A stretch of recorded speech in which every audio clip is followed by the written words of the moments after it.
Hello guys, আমি আসছি কাঠারিহারা title মাদ্রাসা উরুফ কাঠারিহারা high secondary school. আমার মাদ্রাসা ছিল, এখন হাই স্কুল।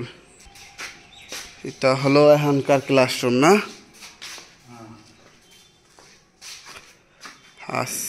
আগে ছিল আমাদের টাইটেল ক্লাসের ক্লাসরুম।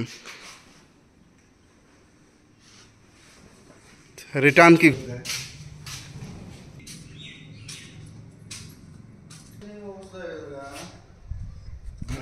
আইএসএল অর্ডার আইনে তো ঘর কিতাবগুলো এখন হবে পড়েই থাকে, কেউ ইউজ করে না। বহুত আশ্চর্যজনক কথা, দুঃখ লাগা কথা। বাচ্চা দুনিয়া এ আমার হোস্টেল ছিল 2017-18। এখন হোস্টেলটা ভেঙে দেওয়া হয়েছে। ও আমার ছিল বাথরুম।